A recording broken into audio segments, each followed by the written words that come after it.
Yeah, you know what, let's do it. I want to give you guys, I want to make sure you guys get a chance to, who has questions for our guests? I'll let the microphones find you, yeah.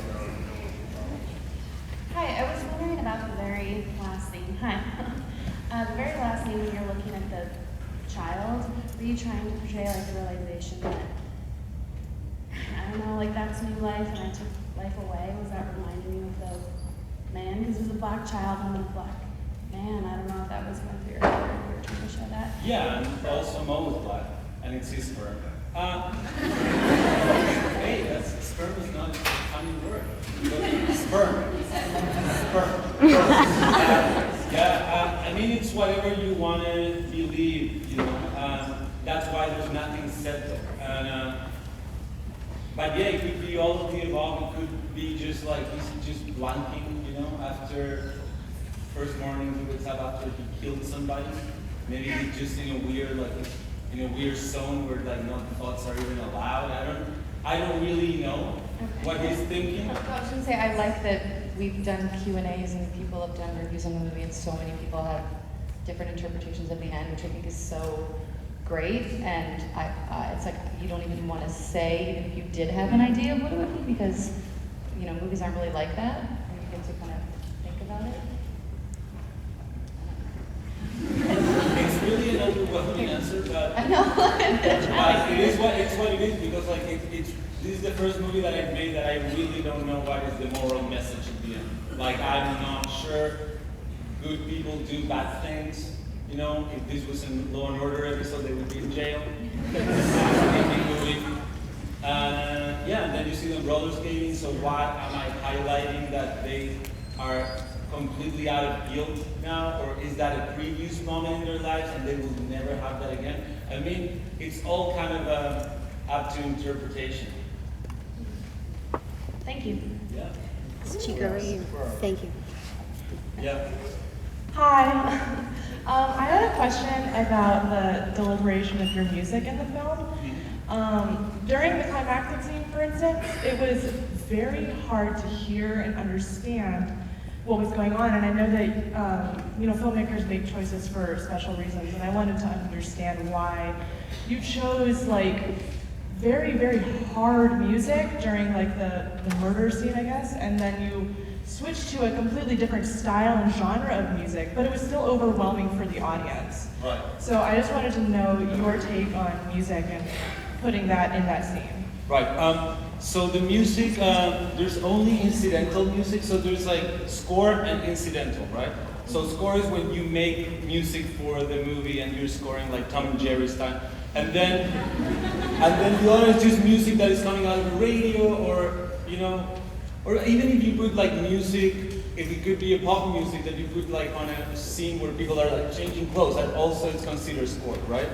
So the movie has no score up until the moment that the bishop starts following Freddy from the deli to his apartment.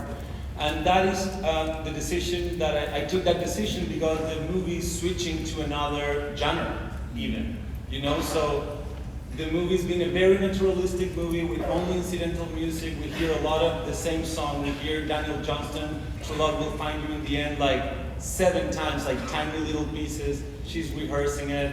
We hear Adam Green, just like indie music that these Flying Lotus, things that these guys would hear, right? And then all of a sudden there's just score, and like for the epilogue and for the action scenes or for the murder, there's like electric guitars for the deer, So it's just like I changed from incidental to score. I think she was asking about that during the scene in the apartment where he's dead or dying, that you crank up the music. Your character turns up the music really loud. Right. I'd assume you would do that to cover up screaming. Okay.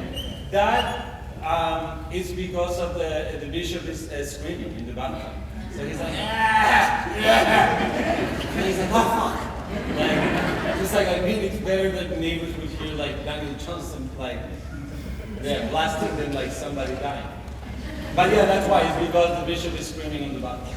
And I do love, she's right, that you basically can't hear what's being said by anyone in that scene from that point on, but does it really matter? Like, what's being said, the panic that is setting in. I love the idea that I mean, they always say that you kind of know who your real friends are, not in good When you times, kill but in, someone. yeah, exactly. Times of crisis, yeah, exactly. Like when the shit hits the fan, not when everything is flowery and wonderful. And so we kind of, that's sort of what, to me, bonded these friendships, is that, I mean, strangely enough, that's what kind of really, and then by the end, they're all, everyone seems. I mean, basically, Freddie finishing the bishop, it's an impulse triggered by the news that he's going to be a father, and that his friend Polly is finally pregnant. Like, he's like, she's pregnant, you're going to get deported, and he's like, what the fuck did you say? And she's like, I just found out today, and then instinctively he wants to protect this family, and then he gets rid of the potential trouble, We got time for a couple more, just wherever the mics are. I see people running around, but I can't. Hey, I'll get you next. No, I'll get you next. Hold on.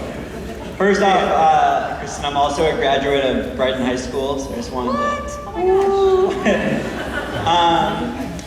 gosh. You already talked about improvising in the movie. I just wanted to ask how kind of ad-libbing through the movie changes the kind of original intention or the idea kind of pre-filming, and how ad-libbing in this context kind of different, kind of compares to ad-libbing in tone and contrast to other work like Saturday Night Live.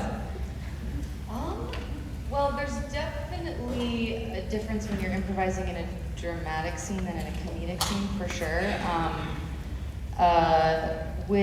This is the first film I've really done this much improvising, and with comedic films, it is the same sort of thing.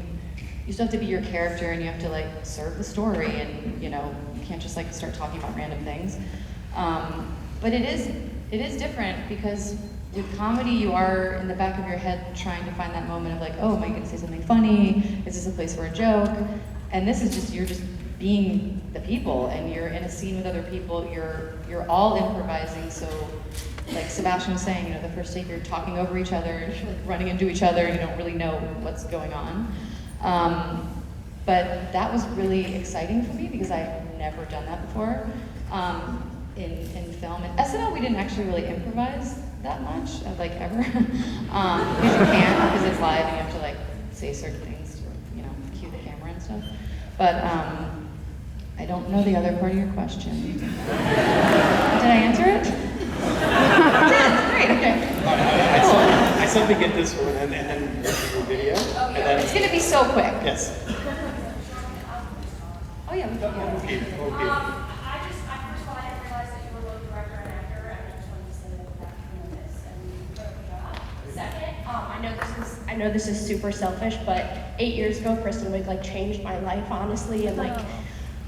Then I wrote you a letter, and I was hoping that maybe you would read it. Please. Right now? No. Just take it. It's personal and not personal. Absolutely, yes. You're so sweet.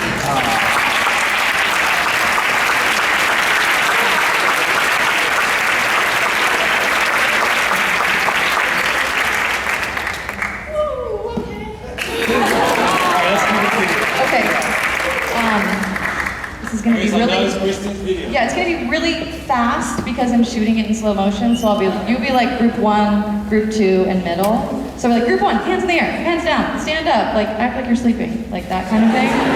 But the only thing is if you could just like not be smiling. But then when I say like everyone jump up and down, yay! Like that's when you can like smile and have a good time. And then I'll be like freeze, group 1, sit down. Whatever. I don't even really know what I'm gonna do, but it's gonna be really fast, and Sebastian's gonna come up and dance in the middle. Don't you want to? Sure, yeah. Okay, when I say so, everyone. I know this sounds super weird, but it's gonna look very cool. No, is there any way to get it brighter in here?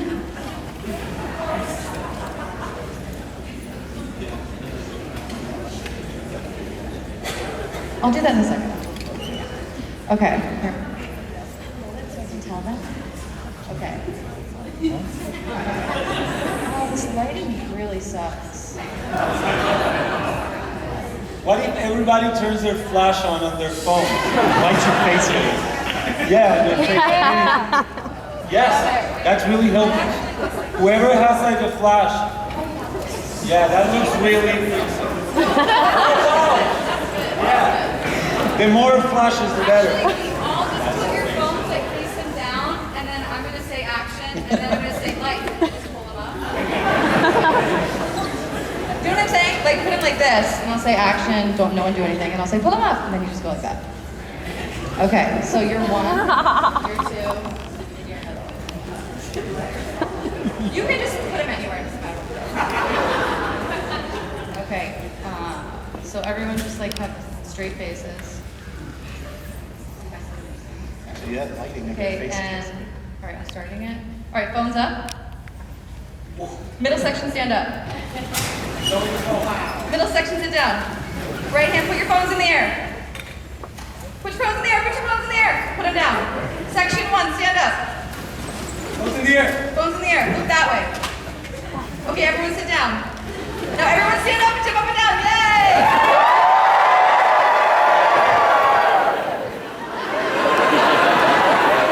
Turn your phones off. Please turn your phones off. Put them down.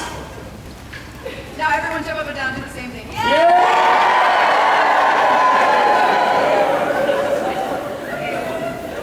You guys rock. Thank you.